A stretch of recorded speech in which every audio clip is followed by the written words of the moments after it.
In 2006, millions of people in America paid money to walk through a museum and stare at real human bodies, plastinated, posed, stripped of skin, standing in athletic positions, playing chess, riding horses. The exhibition was called Bodies, the Exhibition. It was marketed as science, as education. In August 2006, the New York Times published an investigation. ABC's 2020 followed. What they found shook everyone who had bought a ticket. The company behind the exhibition admitted it could not verify where the bodies came from. Its Chinese suppliers provided unclaimed cadavers, bodies of people who had died in Chinese custody with no family to claim them. Investigators and human rights organizations raised a direct, documented question. Some of these people were executed prisoners, people who had been killed, people whose families never knew where they went, and they ended up posed and plastinated under museum lighting in New York, Miami, Tampa, Las Vegas, and a dozen other American cities. Tens of millions of people had walked past them. Nobody asked consent. Nobody could prove it had been given.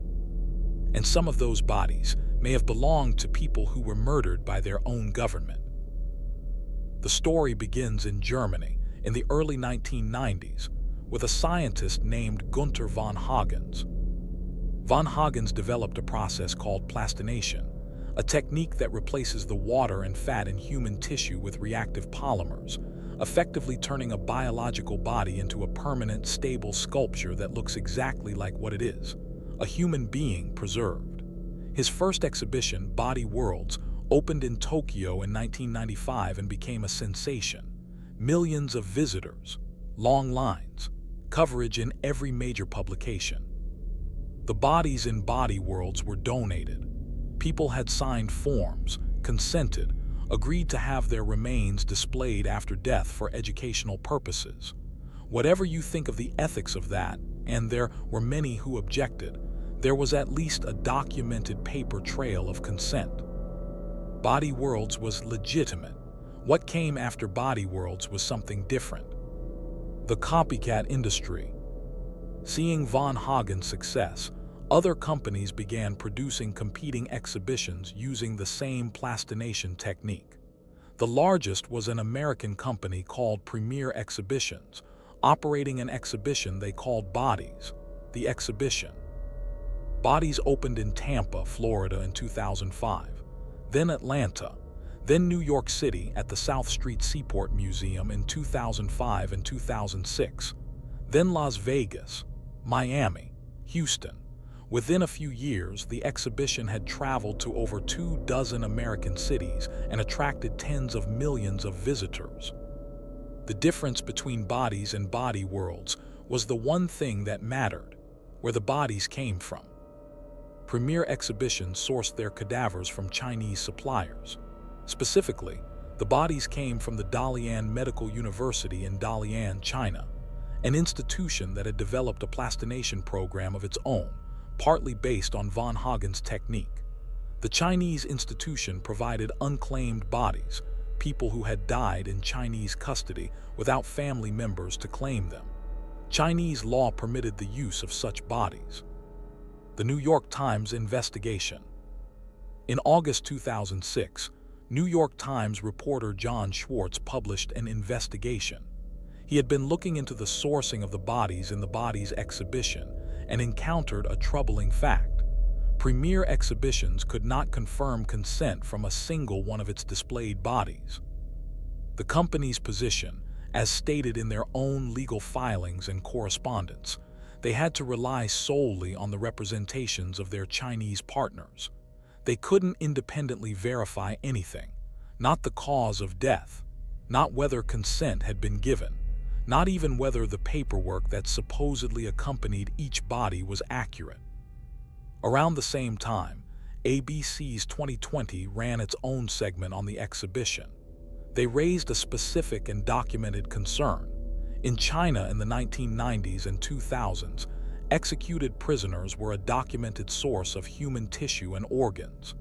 China executed thousands of prisoners per year, more than any other country in the world. Human rights organizations, including the Laogai Research Foundation, run by Harry Wu, had documented the use of prisoner bodies and organs in the Chinese medical and research system. If unclaimed bodies in Chinese custody included executed prisoners, and the evidence strongly suggested they did, then some of the bodies in bodies, the exhibition may have belonged to people who were killed, people who were executed, people who had no opportunity to consent to anything. The investigation escalates. New York Attorney General Andrew Cuomo launched a formal investigation in 2007. He subpoenaed premier exhibitions and demanded documentation of consent for every body on display. Premier could not produce it, not one form, not one confirmed identity. The investigation concluded in 2008 with a formal settlement. Premier Exhibitions was required to post a disclaimer on their website, and at the entrance of every exhibition stating that they could not confirm the origin or consent of the bodies on display.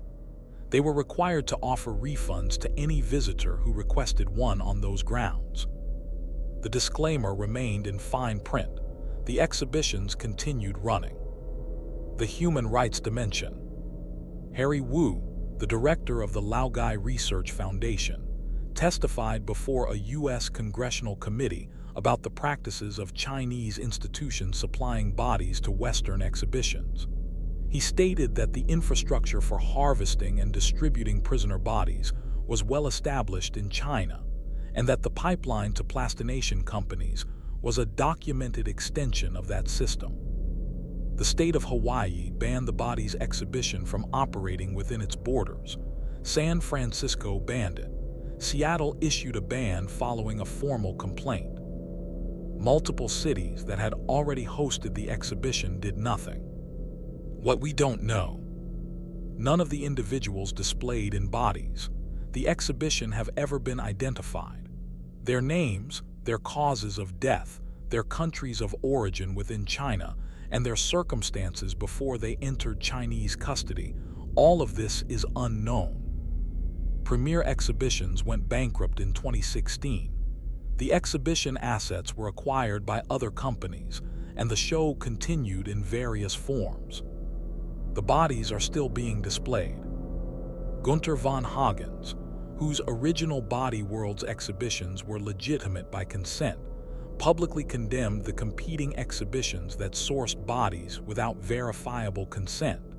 He called it a disgrace to the science of plastination. If you want to know what happened next with the congressional hearings and which states actually banned the exhibition, hit like and subscribe, because we're going deeper on this one. The congressional hearing happened in 2008. Human rights advocates testified. Representatives questioned whether American laws adequately address the importation of human remains from countries with documented practices of prisoner execution and organ harvesting. No federal legislation specifically addressing the issue was passed. As of today, exhibitions displaying plastinated human bodies of unverified origin continue to operate in American and international cities. The consent issue has never been fully resolved. The Chinese government has not acknowledged or addressed the questions raised by investigators. Tens of millions of people have stood in front of those displays, taken photographs, bought postcards. And the people behind the glass, whoever they were, never said yes. Tens of millions of tickets, millions of photos taken next to them, museum shops selling anatomy textbooks and postcards. And not one of those people could prove they had agreed to be there. The Attorney General investigation produced a settlement, not charges. The exhibitions continued. They're still running. This is one of those cases where the official response, a fine print disclaimer, feels impossibly small for what was actually alleged. If you've ever been to a bodies exhibition, I want to hear from you. Did you know this was the sourcing controversy? Drop it in the comments. Subscribe to WhisprFrame. Hit the like button right now. We document the cases where the official response doesn't match the scale of what happened, And this is one of those.